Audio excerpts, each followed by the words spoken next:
Hello, here's a video to show you a little bit about reporting in Thrive. So obviously getting information into the system, whether it's through the user-friendly interface or integration to other systems, is the key to your process. However, once it's there, leveraging the data becomes the value.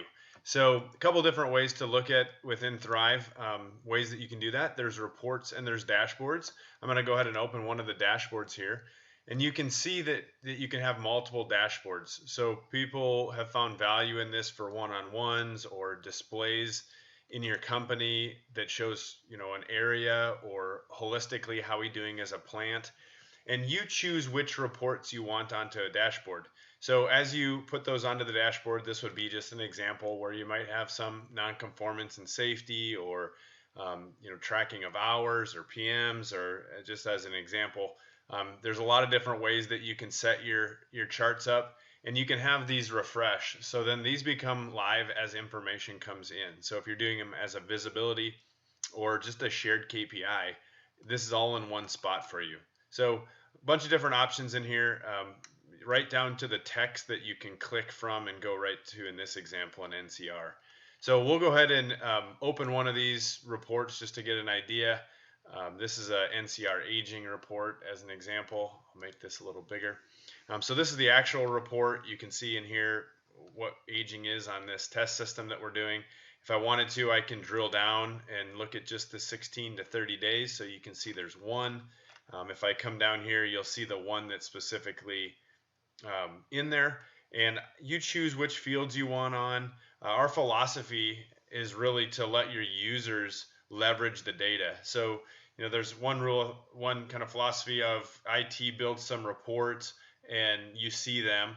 Our philosophy in Thrive is let the users leverage the data. So if IT or you want to set up KPIs, you can. However, if I'm a user and an operations person and I need to drill down or find more information, I can. So I can come in here and cut the data to filter by a certain date.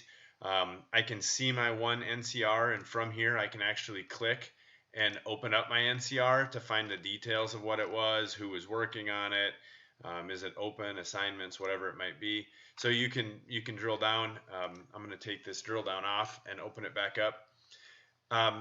The other things that you can do is you can come in here and configure reports. So within Thrive, it really breaks it out into 3 different buckets. You have your report properties, you have the charting, and then you have the text down below. So as a user, you can change your fields, you can group, you can come in and change your charts. I don't want to see it as a column, I want to see it as a bar chart or whatever type of chart you're wanting.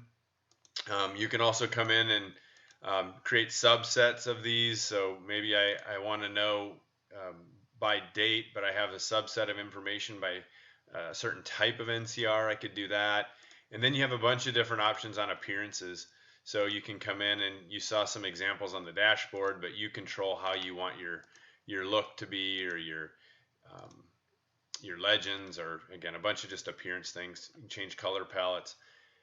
So you control that as a user. You have control of your reports. Once you've done that, you can save the reports. I'll bounce back out of this and go back into our report section, and you'll get a flavor for kind of how this looks. So you have your standard reports. Thrive comes with a couple hundred standard reports. So I might be able to look under maintenance, for instance, and see under work orders, here's some standard downtime reports or standard hours reports. And then you can take these, and this is what we were just looking at. You build dashboards, and then you can take and drag and drop these into a dashboard, add them onto it so that if you want to track it from a visibility standpoint. So that's a little overview of Thrive reporting and how you can leverage data, whether it's entering it into Thrive's interface or it's connecting it to your ERP or another database.